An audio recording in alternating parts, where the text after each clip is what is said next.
the woman who warned a revolution. Remember the ladies. In the spring of 1776, as revolution trembled in the air and a new nation prepared to declare itself into existence, a woman sat at a writing desk in Massachusetts and did something quietly radical. The men were meeting in Philadelphia. They were debating independence.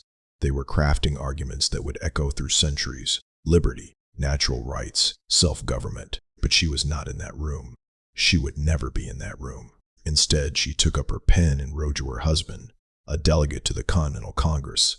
And in that letter, she delivered a warning that still reverberates today. "Remember the ladies," she wrote, "and be more generous and favorable to them than your ancestors." Her name was Abigail Adams, and the power of that sentence lies not only in what it asked, but in where it was written from. Abigail was not merely the wife of a future president. She was a political thinker operating inside the domestic sphere of revolutionary America. She was observing the birth of a nation from a position of exclusion. She was witnessing the drafting of liberty by men who owned enslaved people, who denied women legal identity, who spoke of equality while preserving hierarchy. And she saw the contradiction clearly. To understand Abigail Adams is to step into a world that was changing violently and rapidly. The American colonies were not merely rebelling against taxation. They were renegotiating authority itself. Parliament versus colony, king versus citizen, law versus conscience. But within that renegotiation existed another tension, one less discussed in the halls of Congress but deeply felt in the homes of America. What would freedom mean for women? Abigail Adams was born in 1744 in Weymouth, Massachusetts, into a family that valued education. Though formal schooling for girls was rare, she was largely self-educated, reading widely in literature, philosophy, and history. Her intellectual formation did not occur in a university. It occurred in a household that prized books and conversation. From an early age, she learned to think critically. She learned to observe. And observation would become her greatest political weapon when she married John Adams in 1764. She entered a partnership that was unusually intellectually balanced for its time. Their letters reveal mutual respect, debate, disagreement, and affection. They also reveal that Abigail was not content to remain silent about public affairs. While John traveled, first as a lawyer, then as a revolutionary delegate, Abigail managed the farm, raised children, handled finances, and absorbed the political upheaval around her. When the Revolutionary War erupted, it did not unfold at a distance for Abigail. It happened near her home. She heard cannon fire during the Battle of Bunker Hill. She watched militias assemble. She tended to family members sickened by smallpox. She managed shortages. She endured absence. She embodied the quiet labor that sustains revolutions while men debate them. But she did more than endure. She analyzed. In her letters, she challenged the logic of unexamined male authority. When she wrote, "Remember the ladies," she warned that if new laws did not grant women greater protection and rights, women would foment rebellion of their own. "If particular care and attention is not paid to the ladies," she wrote, "we are determined to foment a rebellion and will not hold ourselves bound by any laws in which we have no voice or representation." This was not a casual remark. It was a precise critique of representation itself. The revolutionary slogan had been, "No taxation without representation." Abigail extended the logic. If government derives legitimacy from consent, how can it deny voice to half its population? John Adams' reply was dismissive, half playful, half patronizing. He referred to women's demands as part of a broader upheaval of social hierarchies, apprentices challenging masters, servants challenging employers. He reassured her that the men would not give up their authority. And in that exchange lies the paradox of the American Revolution. It overthrew monarchy. It rejected aristocracy. It proclaimed equality. But it preserved patriarchy. Abigail Adams saw that contradiction in real time. She also saw another one, slavery. In her letters, Abigail expressed discomfort with slavery as an institution. She observed the inconsistency of fighting for liberty while holding human beings in bondage. She believed slavery was morally wrong, though she operated within a society deeply entangled in it. The Adams household did not rely on large-scale enslaved labor as Southern plantations did, but the broader American system did. Abigail's moral awareness did not lead to a full political program of abolition, but it reveals her capacity to perceive hypocrisy, and hypocrisy would define much of the early republic. As the war ended and independence was secured, Abigail's life shifted again. She became the wife of a diplomat in Europe, then the spouse of the first vice president of the United States, and eventually the First Lady. She witnessed the fragile birth of a republic struggling to define itself. She observed partisan division between Federalists and Democratic Republicans. She saw debates over the role of government, foreign policy, and civil liberties. She endured public criticism during her husband's presidency, particularly during the controversy surrounding the Alien and Sedition Acts. Through it all, she continued writing. Letters were her arena. Words were her influence. Unlike later activists who would demand suffrage directly, Abigail operated within persuasion. She did not stand on podiums. She did not organize conventions. She argued from within marriage, from within motherhood, from within proximity to power. And yet, her words survived. Her letters have become some of the most valuable documents of the Revolutionary era, not merely because of her proximity to John Adams, but because of her intellectual clarity. She understood that revolutions do not automatically dismantle inequality. They redistribute it. And unless consciously expanded, liberty remains selective. That is the enduring tension of her life. She believed in the American experiment. She supported independence. She endured sacrifice for it. But she knew it was incomplete. To tell Abigail Adams' story is to ask a deeper question. How often are revolutions constrained by the imaginations of those leading them? How often does the language of equality outpace the willingness to implement it? Abigail did not live to see women gain the vote. That would not happen until 1920. She did not see the abolition of slavery. That would come nearly a century after her. Remember the lady's letter. But she articulated a critique that prefigured both movements. She recognized that power, once seized, rarely relinquishes itself voluntarily. And that recognition is why her voice still echoes, because the American Revolution was not only about breaking from Britain. It was about redefining authority, and Abigail Adams asked a question that still challenges democracies today. Who gets remembered in freedom? The making of a revolutionary mind. Long before she wrote, "Remember the Ladies," long before she watched a nation struggle into existence, Abigail Adams was a girl in a parsonage, listening. The house stood in Weymouth, Massachusetts, modest but intellectually alive. Her father, Reverend William Smith, was a congregational minister, and the rhythms of her childhood were shaped by sermons, scripture, and disciplined inquiry. It was a world structured by faith but not closed to thought. Books lined the shelves. Visitors debated theology and politics around the hearth. Ideas were not decorative in that house. They were essential. Abigail did not receive formal schooling in the way her male contemporaries did. Colonial America rarely invested in academic education for girls beyond basic literacy. Yet the absence of classroom instruction did not mean the absence of intellectual development. Abigail read everything she could access: history, philosophy, poetry, law by proximity. She absorbed Enlightenment ideas indirectly through conversation and correspondence. She learned to analyze arguments. She learned to observe human behavior. She learned that authority, even divine authority, was something to be interpreted.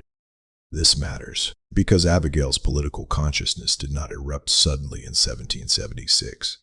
It formed slowly, quietly, in a domestic environment that trained her to think rather than simply obey. She grew up in a society where women had limited legal identity. Under coverture law, a married woman's legal existence was subsumed into her husband's. She could not independently own property in most cases. She could not vote. She could not hold office. Yet within the domestic sphere, women managed households, finances, agricultural labor, and community networks. They exercised informal authority in private spaces that sustained public life. Abigail understood that paradox intimately. In 1764, at the age of 19, she married John Adams, a young lawyer with fierce ambition and sharp intellect. Their marriage would become one of the most documented partnerships in American history. Over 1,100 letters between them survive, not romantic trivialities, but serious exchanges about law, governance, war, philosophy, and family. Their relationship was not symmetrical in power. No 18th century marriage was, but it was unusually collaborative in thought. Abigail read John's drafts. She critiqued his reasoning. She offered perspective from the ground while he debated theory in legislative halls. When John left home for months or years at a time, first for the Continental Congress, later for diplomatic missions in Europe, Abigail remained behind, managing their property in Braintree, raising their children, negotiating trade, supervising laborers, and making decisions that affected their economic survival. Her managerial competence was not theoretical. It was tested daily. During the Revolutionary War, Massachusetts was not a distant observer. British troops occupied Boston. Inflation soared. Supply chains collapsed. Smallpox spread. Abigail supervised inoculations. She calculated crop yields. She corresponded about market prices. She evaluated risk. She lived in a region that felt the war's instability directly. And while doing so, she reflected constantly on the philosophical contradictions unfolding around her. One of the most revealing letters she wrote during the war expressed both patriotic commitment and moral skepticism. She believed the colonial cause was just. She supported independence, but she also saw the fragility of Republican virtue. She worried that corruption and ambition could infect the new government, just as they had the old. Her worldview was neither naive nor blindly idealistic. It was watchful. In 1775, she stood on Penn's Hill near her home and watched smoke rise from Charlestown during the Battle of Bunker Hill. Cannon fire echoed across the harbor. She wrote of the terror and awe she felt witnessing the opening violence of revolution. That sensory memory, the sound of artillery, the sight of flames, was not abstract. It embedded the cost of political transformation into her consciousness. This is crucial for understanding Abigail Adams. She was not merely theorizing about liberty. She was living through its birth pangs. Her letters from this period oscillate between tenderness and severity. She missed her husband intensely. She worried about his health. She confessed loneliness, but she also demanded accountability from him. She pressed him to consider the consequences of legislation. She insisted that liberty must not replicate oppression under a different banner, and this is where her thinking about women crystallized. Abigail recognized that revolutions often reproduce existing hierarchies unless explicitly challenged. She had seen how colonial protest rhetoric centered on taxation and representation, grievances of property-owning men. But she knew women were subject to laws they did not help craft. She knew married women could be abused with little legal recourse. She knew property rights were gendered. She knew authority within marriage was codified. When she wrote, "Remember the Ladies," in March 1776, she was not improvising a whimsical thought. She was applying revolutionary logic to its neglected constituency. Her full letter framed the request within broader social shifts. She observed that the colonies were shaking off old systems. She urged lawmakers not to replicate male tyranny within the domestic sphere.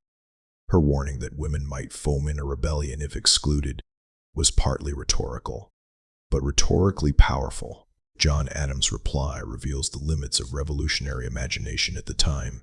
He joked about the despotism of the petticoat. He lumped women's demands with those of apprentices and Native Americans as part of a broader upheaval threatening male authority. He assured her that men would not easily surrender control. That exchange captures a pivotal moment. The American Revolution expanded political rights for white male property holders. It did not fundamentally redefine gender hierarchy. Abigail saw that boundary clearly, and yet she did not abandon the project of the Republic. She believed reform was gradual. She believed moral persuasion mattered. She believed education was essential. She raised her daughters with intellectual ambition. She encouraged female literacy and reasoning. She cultivated civic awareness within her family. Her political philosophy was not radical in the modern sense. It was evolutionary. She did not call for immediate suffrage. She called for recognition. recognition that law must protect women from cruelty, recognition that education must extend beyond sons, recognition that liberty without inclusion is unstable. Meanwhile, the issue of slavery continued to trouble her. In correspondence, Abigail criticized the institution as morally corrupting. She wrote that it was a most iniquitous practice. She questioned how a nation could claim virtue while tolerating bondage. Yet, like many Northern elites, her critique remained largely personal rather than systematically activist. She lived in a society economically intertwined with slavery, even if not plantation-based. This duality, moral discomfort without structural revolution, defines much of early American political thought. Abigail Adams lived inside contradiction. She recognized it. She documented it. She pressed against it. But she could not dismantle it alone. Her life during the war years forged her into a political observer of unusual clarity. She understood the cost of absence. She understood the fragility of institutions. She understood the psychology of power. She learned how quickly fear can erode principle. All of these lessons would shape her later years when she moved from provincial Massachusetts into international diplomacy and eventually into the White House. But at her core, Abigail Adams remained what she had always been, a thinker in a domestic space, watching the architecture of government rise while asking who had been left outside its foundation. And that question would follow her across oceans and into the presidency, courts, Kens, and the Republican Hawaii. When Abigail Adams crossed the Atlantic in 1784 to join her husband in Europe, she entered a world that would test her convictions in ways Massachusetts never could. The American Revolution had been fought in the language of Republican simplicity, virtue, self-government, rejection of monarchy. But now she would stand inside the courts of kings. She would see the architecture of hierarchy up close, and she would measure it against the fragile experiment unfolding at home. The voyage itself was long and uncertain, weeks at sea, vulnerable to weather and illness. Travel in the 18th century was not a convenience. It was endurance. But Abigail was accustomed to endurance. She had survived wartime scarcity, smallpox epidemics, and years of separation from John. Europe did not intimidate her. France was her first major encounter with old-world aristocracy. John Adams had been serving as an American diplomat in Paris, negotiating treaties and observing European power politics. Abigail entered a society of elaborate etiquette, powdered wigs, silks, rigid ceremony, and visible class distinction. Versailles radiated magnificence. Wealth displayed itself openly and unapologetically. She was impressed and unsettled. Abigail Adams admired refinement in education. She valued intellect, but she also saw something corrosive in excessive hierarchy. The gap between nobility and commoner was not subtle. It was structural and normalized. She observed the poverty of peasants and the extravagance of court life with analytical distance.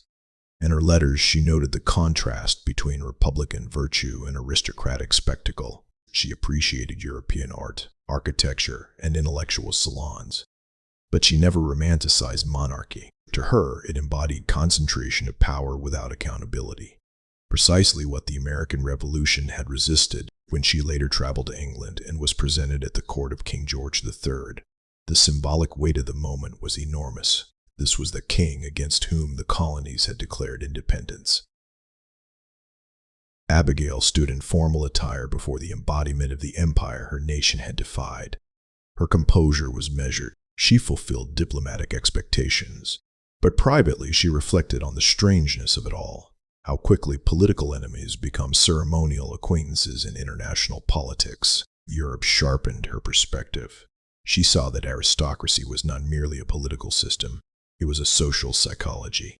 It trained people to accept inherited superiority. It normalized hierarchy as natural order.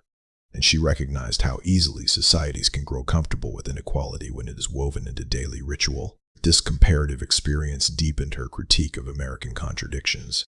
Because while America rejected monarchy, it had not rejected hierarchy entirely. Slavery persisted. Women remained legally constrained. Property defined political voice. Abigail understood that republics are not automatically egalitarian. They simply relocate authority. Her years abroad also revealed her adaptability. She learned French sufficiently to navigate conversation. She hosted gatherings. She represented American dignity in foreign settings. She raised her children in environments of intellectual exposure. She observed European debates about revolution, including the early tremors that would become the French Revolution. She sensed instability before it exploded. Abigail's letters from this period display caution about radical upheaval. While she supported American independence, she was wary of uncontrolled populism. She valued order alongside liberty. She believed virtue was necessary to sustain freedom. This balance, liberty tempered by responsibility, would define her political temperament. When she and John eventually returned to the United States, America was no longer a revolution in progress. It was a constitutional republic in formation. The Articles of Confederation had proven weak. The Constitution had been drafted. George Washington had assumed the presidency. Abigail Adams entered national political life at a formative moment. As the wife of the first vice president and later the second president of the United States, she occupied a position without precedent. There was no blueprint for a vice president's spouse, no established role for a first lady. She had to invent the position as she inhabited it in New York and later Philadelphia, the temporary capitals. Abigail hosted political gatherings, observed partisan divisions, and continued writing candidly about governance. The new republic was already fracturing into ideological camps. Federalists, including John Adams and Alexander Hamilton, advocated stronger central authority. Democratic Republicans, led by Thomas Jefferson, emphasized states' rights and agrarian liberty. Abigail watched these conflicts closely. She supported Federalist principles, believing stability and structured government were essential for survival. She feared mob rule. She distrusted demagogues, yet she also recognized the fragility of public trust. When John Adams assumed the presidency in 1797, Abigail became First Lady of a nation still unsure of itself. Foreign tensions with France escalated into the quasi-war. Domestic politics grew hostile. Newspapers attacked her husband viciously. The passage of the Alien and Sedition Acts and 1798 laws that restricted speech critical of the government created controversy. Abigail defended her husband's decisions privately, believing the young nation required protection from foreign subversion. But this episode reveals a tension in her political philosophy. She valued order, perhaps sometimes at the expense of dissent. It is easy to view history with hindsight clarity, but Abigail Adams lived within uncertainty. The United States could have collapsed. Foreign powers could have exploited division. Her caution must be understood within that fragility. Still, the sedition controversy raises a lasting question. How does a republic balance liberty with security? Abigail's life sits directly within that debate, and throughout all these transitions, from colonial daughter to revolutionary wife, from provincial farm manager to European diplomat's partner, from vice presidential spouse to first lady, she remained fundamentally consistent in one belief, that women's intellect and moral capacity were equal to men's. Even if law denied them recognition, her daughters were educated rigorously. She insisted they read widely. She encouraged ambition. She believed ignorance was the true enemy of female advancement. Abigail Adams did not lead marches. She shaped minds, and perhaps that was more radical in a society where women's voices were expected to remain confined. As her husband's presidency ended in electoral defeat in 1800, Abigail returned to Massachusetts. The transfer of power to Thomas Jefferson marked a peaceful transition, a milestone in democratic governance. But for Abigail, it also marked a retreat from public scrutiny. Yet even in relative quiet, her letters continued. She reflected on political change. She evaluated leadership. She mourned losses. She preserved correspondence meticulously, perhaps sensing its future value. Because what she left behind was not merely personal communication, it was intellectual evidence, evidence that the American founding was observed, critiqued, and influenced by women, even when they were barred from formal authority. Her European years taught her that monarchy makes hierarchy visible. Her American years taught her that republics can hide it more subtly, and in both worlds, she remained watchful. The White House, the rivalry, and the last watchful years. When Abigail Adams stepped into the presidential residence in 1800, it was not yet the iconic White House Americans recognize today. It was unfinished, drafty, and echoing with construction noise. The city of Washington itself was half-built. Muddy roads, scattered buildings, uncertain infrastructure. The capital embodied the fragile condition of the republic, ambitious in design, incomplete in execution. Abigail would become the first woman to reside in what would later be called the White House. She hung laundry in the East Room because it was one of the only dry spaces large enough for it. She wrote letters describing the chill in the rooms and the isolation of the location. There was no settled elegance, only aspiration. The symbolism was fitting. The United States was still an experiment, and Abigail Adams, who had witnessed its violent birth, now lived inside its skeletal executive house. John Adams' presidency was politically turbulent. The rivalry between Federalists and Democratic Republicans intensified. Newspapers were vicious. Public opinion was volatile. Thomas Jefferson, once a colleague in Revolution, had become a fierce political opponent. The relationship between Abigail Adams and Thomas Jefferson was complicated. They had once been cordial, even friendly. But partisan hostility, accusations, and ideological division fractured that connection. Abigail defended her husband passionately. She resented what she viewed as Jefferson's hypocrisy and manipulation through allies in the press. Politics in the early republic was not polite. It was personal. And Abigail felt its sting. The election of 1800 was particularly brutal. Jefferson defeated John Adams, marking the first peaceful transfer of power between political parties in American history, while historians celebrate the constitutional significance of that transition. Abigail experienced it as loss, fatigue, and relief all at once. She and John left Washington before Jefferson's inauguration. They returned to Quincy, Massachusetts, retreating from the center of power. But retreat did not mean silence. In her later years, Abigail continued to correspond extensively. She evaluated the direction of the country. She reflected on leadership. She watched as the nation expanded westward, as debates over slavery deepened, as sectional tensions quietly accumulated. Her perspective matured into something almost prophetic. She had seen revolution ignite and settle. She had seen power shift hands. She had seen ideals proclaimed and compromised.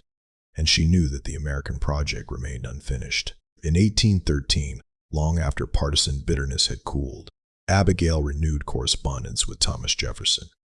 Their exchange in later years is strikingly thoughtful. They debated philosophy, memory, and national identity. Time softened rivalry. Experience expanded humility. Abigail Adams died in 1818 at the age of 73. She did not witness the Civil War. She did not see women vote. She did not see slavery abolished. But she left behind something more enduring than legislative change. She left behind language. Remember the ladies would echo through the 19th century women's rights movement. When activists gathered at Seneca Falls in 1848 and issued the Declaration of Sentiments, they drew directly from revolutionary rhetoric. Rhetoric Abigail had already expanded in 1776. She did not organize that convention, but she anticipated its logic. Her legacy is not that she dismantled patriarchy. It is that she identified its contradiction at the nation's founding moment, and that matters, because revolutions are remembered for the freedoms they grant. But they must also be examined for the exclusions they preserve. Abigail Adams stands at the intersection of those two truths. She believed in republican government. She defended constitutional order. She valued stability, yet she understood that equality was aspirational, not achieved. Her life forces us to confront a fundamental tension in democratic societies. How often do founding ideals outpace the courage to apply them universally? The American Revolution removed a king. It did not remove hierarchy. Abigail Adams saw that clearly. She did not burn the structure down. She did not storm institutions. She wrote letters, and those letters survived. Today, historians mine her correspondence not merely for domestic detail, but for political insight. She documented war from the home front. She critiqued legislation from the margins. She observed diplomacy from the salon. She preserved the emotional texture of nation building. Her voice complicates the founding narrative. It reminds us that the American story was never solely authored by the men whose signatures appear on parchment. It was also shaped by women who understood the cost of absence and the limits of rhetoric. Abigail Adams asked her question in 1776 that still reverberates. If liberty is universal, why is it so selectively applied? That question did not destabilize the Republic, but it did plant a seed, and seeds, even when ignored, do not disappear. They wait. Legacy, memory, and the unfinished question. When we speak of the American founding, we often reduce it to marble statues and engraved signatures, to powdered wigs and eloquent declarations. The names we remember most easily are those who held office, commanded armies, or drafted constitutions. Yet the survival of a republic depends as much on those who question it as on those who construct it. Abigail Adams did not sign the Declaration of Independence. She did not sit in the Constitutional Convention. But she understood something fundamental. A nation built on ideals must be held accountable to them. After leaving Washington in 1801, Abigail returned to Quincy, Massachusetts, where she would spend the remaining years of her life in reflection and correspondence. Retirement did not diminish her intellectual engagement. If anything, distance sharpened her clarity. She watched the United States expand geographically, watched political factions shift and harden, watched the transfer of power between ideological rivals, and observed the deepening moral contradiction of slavery, an institution that persisted despite revolutionary rhetoric about equality. Her letters from this later period are reflective, almost philosophical. She understood the fragility of republics. History, after all, was full of failed experiments in self-government. She believed that virtue, not merely law, sustained liberty. Without moral discipline, she feared, republics decay into factionalism or tyranny. Abigail's influence extended most directly through her children, especially her son, John Quincy Adams. She raised him in an environment saturated with politics and expectation. As a child, he accompanied his father on diplomatic missions to Europe, absorbing international politics at an age when most children learned only local concerns. Abigail demanded rigor from him, intellectual rigor, moral rigor, civic duty. Her letters to John Quincy Adams are some of the most revealing maternal documents in early American history. She urged him to cultivate character before ambition. She warned him against vanity. She encouraged public service as moral obligation rather than personal glory. That philosophy would shape his later career, particularly his fierce opposition to slavery in the House of Representatives, decades after his presidency. Through him, Abigail's moral seriousness traveled forward. This generational transmission matters, because ideas do not disappear when their authors die. They echo through education, correspondence, and example. Abigail Adams's life also complicates the role of First Lady in American history. She did not merely host receptions, she engaged in policy discussions privately. She defended her husband's decisions publicly. She endured political attacks. She inhabited a position that did not yet have formal definition, and in doing so, she helped shape it. Later First Ladies would wield influence more openly. But Abigail demonstrated that proximity to power can be intellectually active rather than ornamental. Perhaps most enduring is the symbolic weight of "Remember the Ladies." That phrase, written in 1776, did not transform the Constitution. It did not grant women's suffrage. It did not rewrite coverture law. But it established a critique embedded within the founding moment itself. When 19th century women's rights advocates drafted the Declaration of Sentiments in 1848, they mirrored the language of the Declaration of Independence, asserting that all men and women are created equal. That rhetorical strategy traces directly back to Abigail's extension of revolutionary logic. She was not a suffragist in the modern sense, but she was a precursor. Her life illustrates how reform often begins not with institutional overthrow, but with intellectual challenge. She asked lawmakers to examine inconsistency. She exposed the tension between liberty and exclusion. She did so from within marriage, within motherhood, within a society that did not grant her vote or office. And this raises a deeper question. Why do some critiques endure while others fade? Because Abigail's critique was not rooted in resentment. It was rooted in coherence. She believed the American experiment was worth defending, but only if it aligned with its own principles. That alignment remains incomplete. The United States eventually abolished slavery. It eventually granted women's suffrage. It eventually expanded civil rights, but each expansion required struggle. Struggle against inertia, against entrenched interests, against cultural assumptions that once seemed natural. Abigail Adams reminds us that founding moments are rarely final.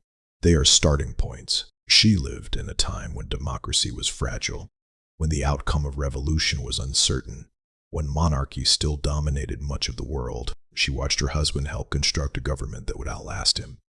She watched peaceful transfer of power occur in 1801, a milestone few nations achieved, and she also watched the limits of that democracy.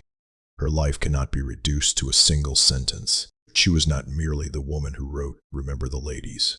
She was a manager of estates during wartime, a correspondent analyzing diplomacy in Europe, a defender of federal authority, a critic of slavery's moral inconsistency, a mother shaping the conscience of a future president. Her legacy is intellectual integrity. She did not demand perfection from the Republic. She demanded awareness. Awareness that liberty proclaimed without inclusion creates tension. Awareness that law without moral grounding corrodes. Awareness that political power must be examined from outside its own echo chamber. Abigail Adams died in 1818, decades before the Civil War would test the nation's endurance. Yet the contradictions she perceived would eventually erupt. Slavery would divide the country. Women would mobilize for suffrage. The expansion of rights would become the defining story of American development. In many ways, her life foreshadowed those struggles. She stood at the birth of the Republic and asked a question it could not yet answer. That question still resonates. If all are created equal, who counts as all? The American founding is often celebrated as a triumph of liberty. It was, but it was also incomplete.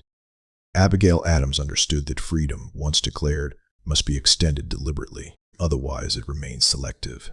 And perhaps that is her enduring relevance. She reminds us that democracy is not self-correcting. It requires voices willing to point at contradiction. It requires memory. It requires courage. Not always loud courage, but persistent, thoughtful courage. In the quiet of her writing desk, she offered exactly that. Abigail Adams did not storm barricades. She sharpened principles. And principles, when sharpened early, cut through centuries. The intellectual formation of Abigail Adams. To understand Abigail Adams historically, not sentimentally, not symbolically, but structurally, we must begin not with the famous 1776 letter, but with literacy patterns in colonial New England. Female literacy in 18th century Massachusetts was significantly higher than in many other parts of the Atlantic world. Though still unequal to male education, by mid-century, estimates suggest female literacy rates in New England approach 60 to 70%, compared to much lower rates in southern colonies. This matters because Abigail's intellectual life was not accidental. It was regionally enabled. Born in 1744 to Reverend William Smith, Abigail grew up within Puritan intellectual culture. New England Congregationalism emphasized scriptural reading. Literacy was religiously functional.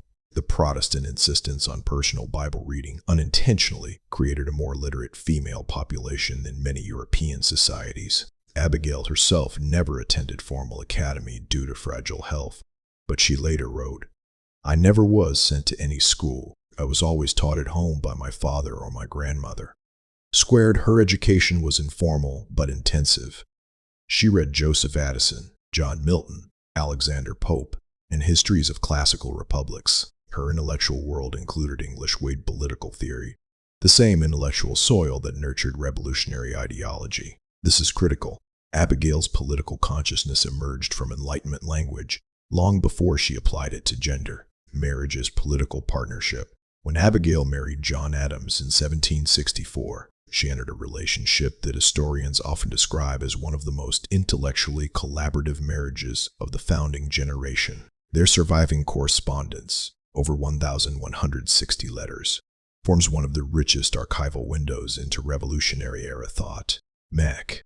Unlike many 18th century marriages governed strictly by coverture, the Adams marriage displayed unusual intellectual reciprocity. Abigail critiqued John's legal reasoning, discussed political developments, and evaluated diplomatic strategies. Consider her 1774 letter during escalating colonial tensions. The spirit of liberty is now diffusing itself into every corner of the continent.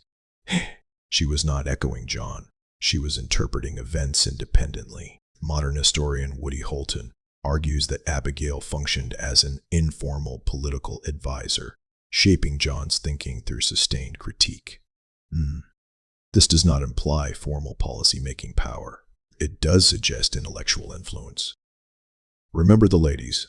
Full textual analysis. The March 31, 1776 letter must be examined in full context, not reduced to a slogan. Primary excerpt. I long to hear that you have declared an independency. And by the way, in the new code of laws, which I suppose it will be necessary for you to make, I desire you would remember the ladies. She continues. Do not put such unlimited power into the hands of the husbands. Remember, all men would be tyrants if they could. This line is philosophically profound. Abigail is applying Lockean theory of tyranny to domestic relations. John Locke's second treatise argued that unchecked power corrupts. Abigail extends that reasoning to marriage law under coverture. John Adams' reply, April 14, 1776, reveals resistance. As to your extraordinary code of laws, I cannot but laugh. We know better than to repeal our masculine systems. Historians debate whether John's dismissal was playful or sincere. What matters is that Abigail articulated a proto-feminist critique embedded within revolutionary language. Scholar Linda Kerber describes this as Republican motherhood, emerging in conceptual form. Their women were not granted political voice, but they were increasingly seen as moral educators of citizens. Abigail's position straddled reform and realism, slavery and moral contradiction. Abigail Adams' stance on slavery was morally critical, but politically restrained. In 1774, she wrote, "It always appeared a most iniquitous scheme to me to fight ourselves for what we are daily robbing and plundering from those who have as good a right to freedom as we have." This line is striking. She recognizes revolutionary hypocrisy, yet she did not join organized abolition movements. Her critique remained within private correspondence. Historiographically, this places her within northern moral discomfort rather than radical abolitionism. Scholars caution against projecting 19th century activism backward onto 18th century figures. Abigail's significance lies in recognition of contradiction, not systemic dismantling. European diplomacy and aristocratic contrast. Abigail's European years, 1784 to 1788, provide comparative political insight. While in Paris and later London, she observed monarchy directly. Her letters reveal fascination mixed with Republican skepticism. After meeting King George III, she wrote, "He asked me if I had not been frightened at seeing so many fine people." Her tone is calm but perceptive. European aristocracy operated on visible hierarchy. Abigail contrasted this with American Republican simplicity. Yet she also worried about mob instability, particularly as the French Revolution began escalating in 1789. Historians such as Joseph Ellis note that Abigail valued ordered liberty, freedom structured by virtue, not chaos. Mook squared. Presidency and the Alien and Sedition Crisis during John Adams's presidency, 1797 to 1801. The Alien and Sedition Acts criminalized certain criticisms of the federal government. Abigail defended these measures privately, fearing French revolutionary radicalism. This raises a historiographical debate. Did Abigail prioritize order over free speech? Federalist historians argue she recognized the fragility of the Republic. Republican historians critiqued the acts as authoritarian overreach. Abigail's position reflects elite anxiety about democratic volatility. It complicates any simplistic portrayal of her as uniformly libertarian. Structural insight. Abigail Adams must be analyzed as Ka, a participant in Enlightenment discourse, a critic of gender inequality within Republican logic, a morally aware observer of slavery, a defender of federal stability, a transmitter of civic virtue across generations. Her intellectual significance lies not in revolutionary overthrow but in philosophical extension. She asked the founding generation to apply its own principles consistently, and that remains destabilizing. Coverture, law, and the gendered structure of the early republic. To understand the radical nature of Abigail Adams's 1776 plea, we must examine the legal framework governing women in the 18th century. The doctrine of coverture, inherited from English common law, defined married women's legal existence. Under coverture, a wife's legal identity was absorbed into her husband's. She could not independently own property, with limited exceptions in some regions, enter contracts, sue in court, or control her wages. William Blackstone's Commentaries on the Laws of England, 1765 to 1769, the foundational legal text for colonial American lawyers, articulated the principle clearly. By marriage, the husband and wife are one person in law. That is, the very being or legal existence of the woman is suspended during the marriage. This was the structure Abigail was addressing when she warned against placing unlimited power into the hands of the husbands. She was critiquing a centuries-old legal doctrine that defined marriage as political hierarchy. The American Revolution did not abolish coverture. In fact, the new republic largely retained English common law in matters of domestic relations. The Constitution said nothing about women's rights. Political sovereignty transferred from monarch to republic, but household governance remained patriarchal. Modern historian Linda Kerber describes this continuity as a defining paradox of the founding: political independence without domestic reformation. Abigail understood this intuitively. She recognized that political tyranny and marital tyranny operated through similar logics: unaccountable authority justified by tradition. Property in women in 18th century Massachusetts. Although coverture dominated New England, displayed subtle variations. Widows could sometimes own and manage property. Single women, femme sole, retained limited legal autonomy. Abigail herself, during John's long absences, effectively managed land, finances, labor arrangements, and investments. Her letters reveal economic competence. She negotiated crop sales. She tracked currency depreciation during wartime inflation. She made independent financial judgments. In 1779, she wrote, "I must entreat you to consider that our farm is our only support, and that the management of it rests wholly with me." This statement is not rhetorical. It is economic reality. Historians note that women's economic participation often exceeded their legal recognition. Squirt Abigail functioned as a state manager in practice, even if law formally subordinated her. This gap between lived authority and legal authority is crucial to understanding her political critique. Republican motherhood, empowerment or containment. One of the most debated concepts in early American gender history is Republican motherhood.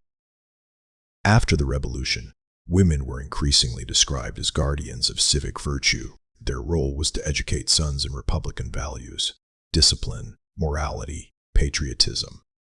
Abigail Adams embodies this model, particularly in her rigorous education of John Quincy Adams. But scholars disagree on whether Republican motherhood expanded or restricted women's political identity.